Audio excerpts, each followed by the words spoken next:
బంగాళాఖాతంలో ఏర్పడ్డ వాయుగుండం ప్రభావం విజయనగరం, పార్వతీపురం, మన్యం జిల్లాలపై కనిపించింది. ఒడిశా సరిహద్దుల్లోని తూర్పు కనుమలు, క్యాచ్మెంట్ ఏరియాలో వర్షాలు కురుస్తూ ఉండడంతో నాగావళి, వంశధార నదులకు వరద ఉధృతి పెరిగింది. దీని ప్రభావంతో కొమరాడ మండలం కల్లికోటలో నాగావళి నీరు చేరి 1400 ఎకరాల పంట పొలాలు నీటి మునిగిపోయాయి. మరో 24 గంటలు వర్షాలు కురిసే అవకాశం ఉందని జిల్లా కలెక్టరేట్ హెచ్చరికలు జారీ చేసింది.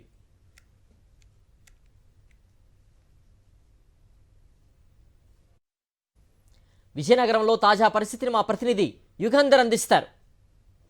బంగాళాఖాతంలో ఏర్పడిన వాయుగుండం ప్రభావంతో విజయనగరం, పార్వతీపురం, మన్యం జిల్లాల్లోని విస్తారంగా వర్షాలు కురిస్తే విజయనగరం జిల్లాలోని గర్విడి మండలంలో 88 మిల్లీమీటర్లు అత్యధిక వర్షపాతం నమోదు కాగా అత్యల్పంగా ఎల్కోట మండలంలోని 14 మిల్లీమీటర్ల వర్షపాతం నమోదయ్యింది. దీని ప్రభావంతో నాగావళి నదికి కాస్త స్వల్పంగా వరద ఉధృతి పెరిగింది. దీంతో కొమరాడ మండలం కల్లికోట దగ్గర దాదాపు 1400 ఎకరాల వరి పంట అంతా నీట మునిగినటువంటి పరిస్థితి అయితే కనిపించింది.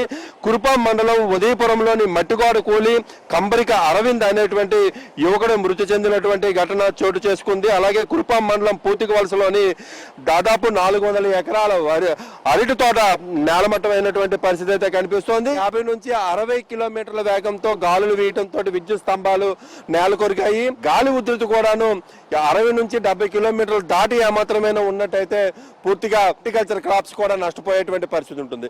ప్రస్తుతానికైతే నాగావళి నదిలోని నిలకడగా వరద ఉధృతి కనిపిస్తోంది. ఏదైతే నాగావళి, వంశధార క్యాచ్మెంట్ ఏరియాలోని వర్షాలు విస్తారంగా కురుస్తాయని అధికారులు అంచనా వేస్తున్నారు. ఈ మేరకు పార్వతీపురం, మన్యం జిల్లా కలెక్టర్ రెడ్ అలర్ట్ ప్రకటించారు. నదీ పరివాహక ప్రాంతాల్లో ఉన్న వాళ్ళందరూ కూడాను అప్రమత్తంగా ఉండాలన్నారు. స్కూల్స్ కానీ లేకపోతే ఇతరత్ర ఉన్నటువంటి విద్యా సంస్థలన్నింటినీ కూడాను సెలవులు ప్రకటించారు.